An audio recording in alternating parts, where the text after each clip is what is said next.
ఇప్పుడే జీ5 app download చేయండి. చూడండి మీ ఫేవరెట్ టీవీ షోస్ ఎప్పుడైనా ఎక్కడైనా.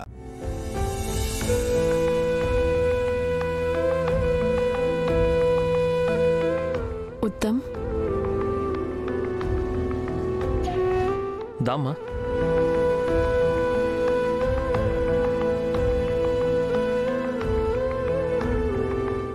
ఏంటి నాన్నా?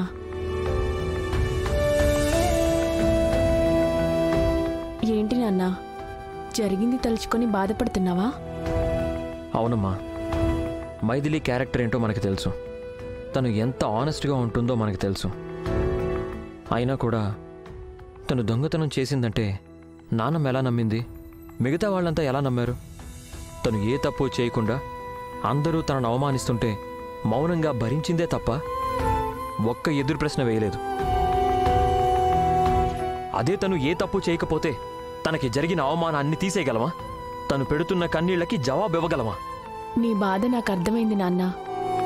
నువ్వు అడిగిన ప్రతి ప్రశ్న చాలా విలువైంది, కాదనను.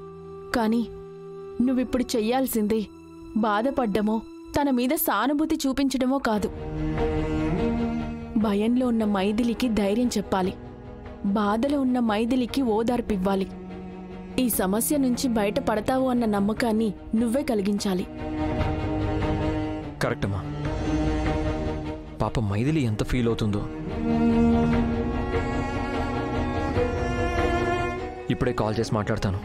నీ మాటల వల్ల ఈరోజు మైథిలి గుండెల మీద చేయి వేసుకొని హాయిగా పడుకోవాలి. షూర్ అమ్మా.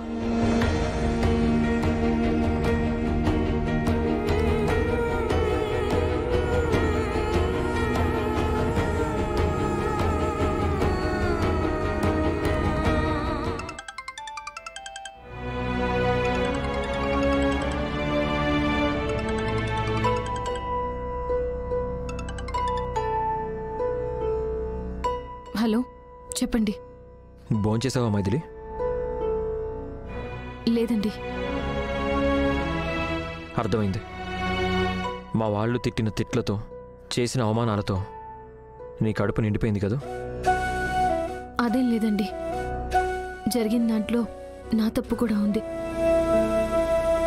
లేదంటే ఆ 50 లక్షల రూపాయలు పోయిండేవి కాదు కదా. అయినా నేను పోగొట్టుకున్నది డబ్బు మాత్రమే కాదండి, నా మీద మీకున్న నమ్మకాన్ని కూడా.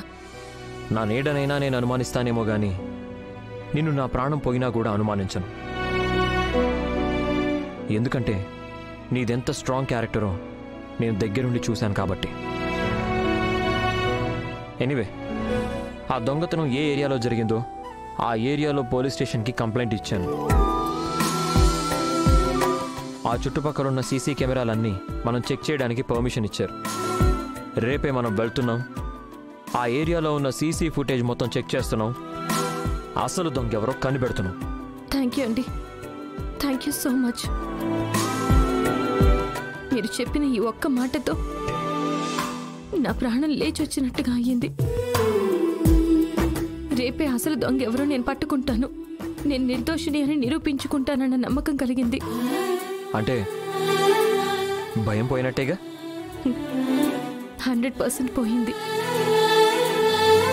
టెన్షన్ కూడా పోయినట్టేగా? 200% పోయింది. అయితే భోజనం తీసుకొని రమ్మంటారా? ఎందుకు? పాపం ఆకలితో పడుకున్నారు కదా, అన్నం తినిపించడానికి. మీరు నాకన్నం తినిపిస్తారా? ఎక్కడి నుంచి? మా ఇంటి నుంచి. ఓ అలాగా. నేను మా ఇంటి పైకొచ్చి నోరు చాపుతాను, మీరు అక్కడి నుంచి చేయి చాపి తినిపించండి. ఈ ఐడియా ఏదో బాగుందండి, ట్రై చేయొచ్చు. బాగుంటుంది, బాగుంటుంది. ఇదిగో కాంతం గారు,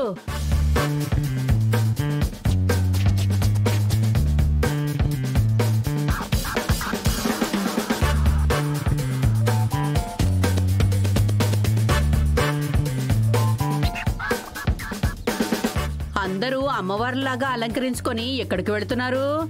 పక్క వీధిలో సరోజ గారింట్లో బొమ్మల కొలువు ఉందంట, అక్కడికే వెళ్తున్నాము. బొమ్మల కొలువా?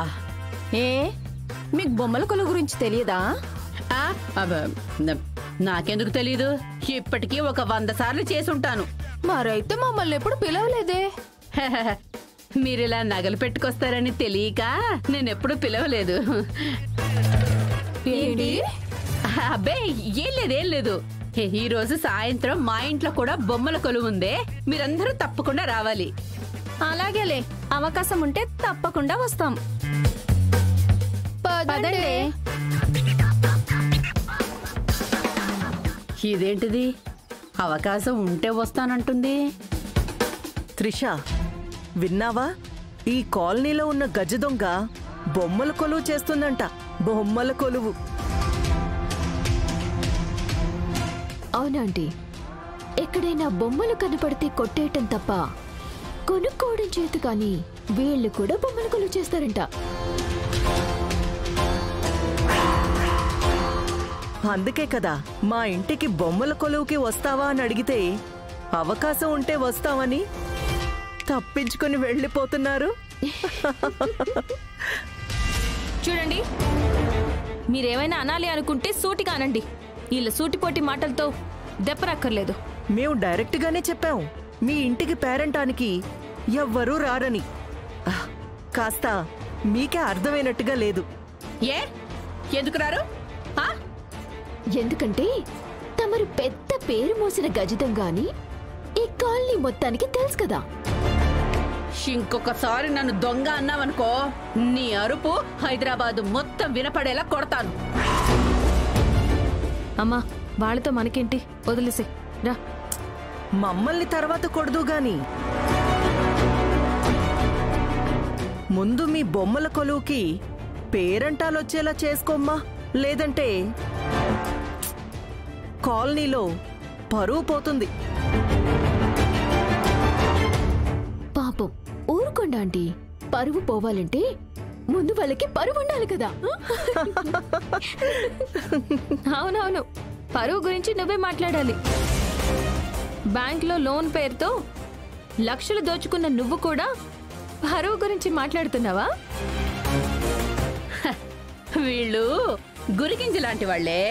వాళ్ల మీద పడ్డ మచ్చ వాళ్లకు తెలీదు. పక్కన వాళ్ల మచ్చల గురించి వెతుకుతూ ఉంటారు. దిగొచ్చిందండి ఏ మచ్చా లేని శుద్ధ పూస. నీకు దమ్ముంటే బొమ్మల కొలువు పెట్టి పట్టుమని 10 మంది పేరంటాలొచ్చేటట్టు చెయ్యి. అప్పుడు ఒప్పుకుంటా నీకు ఏ మచ్చా లేదని, నువ్వు అస్సలు దొంగవే కాదని.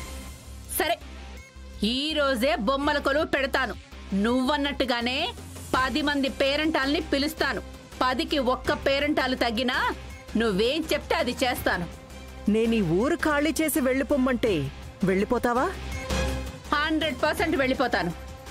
నేను చెప్పినట్టు గనక పేరంటాలొస్తే మీరందరూ నన్ను దొంగ అనడం మానేయాలి. 100% మానేస్తాం. సరే, ఇదే ఛాలెంజ్.